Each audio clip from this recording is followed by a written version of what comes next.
On January 13, 2022, the body of 9-year-old Gabriel King was found on the back seat of his mother, Amoy Leon Issa's Audi in Fairfield, St. James, Jamaica. This is his story. Amoy Leon Issa is a businesswoman and the mother of Gabriel King. After King was born, his mother and father went their separate ways. She then later marries Michael Issa Jr., a businessman with Canadian ties. Gabriel was a happy child growing up. However, since he had autism, it is alleged that he was difficult to take care of at times. It is said that Gabriel was supposed to move to Brantford in Ontario, Canada, and attend school. Unfortunately, this never happened due to COVID taking place in 2020. Since Gabriel's stepdad was Canadian, he had both Canadian and Jamaican citizenship, so he would often visit Canada to spend time with Michael's family. On January 13, 2022, around 9 a.m., Amoy was in Tucker, St. James, driving towards the downtown area of Montego Bay with their son Gabriel in the back seat when she was ambushed by armed men. She was punched in the face before being dragged from the car and thrown on the ground, with the men speeding off with the car with young Gabriel still on the back seat.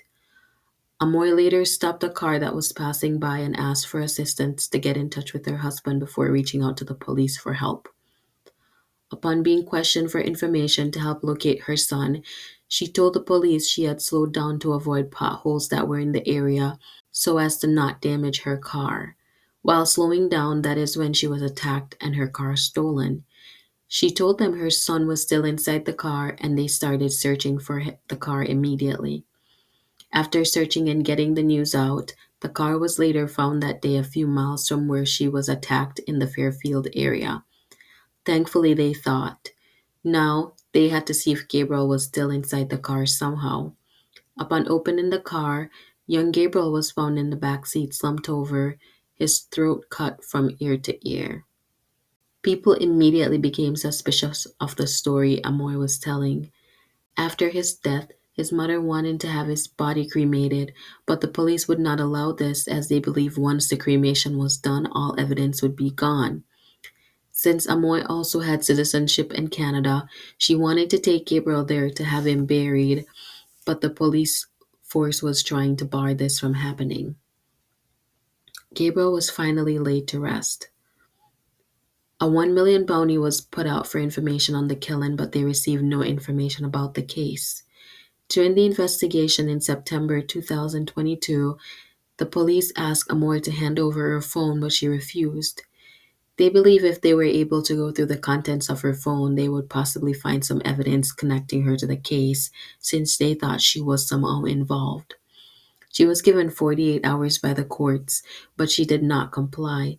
The police then went back to court, and she was given an additional 6 days, and she still did not comply.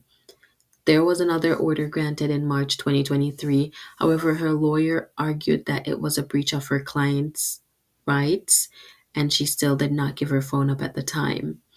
Eventually, she did hand her phone over, but due to password issues, they have not been able to get access to her phone. So I am very familiar with this area. I've driven this area for my whole life to and from school in Montego Bay. So I definitely know the Tucker area. It can be a little bit creepy, especially in some parts because there are a lot of potholes. That is 100% true. So since she have handed over her phone, there has been little to no update. We're still awaiting answers. We do have a lot of questions. Why was Gabriel killed? And who could do such a gruesome act to just a 9-year-old child? As I've mentioned, this podcast is about bringing light to a lot of Jamaican cases.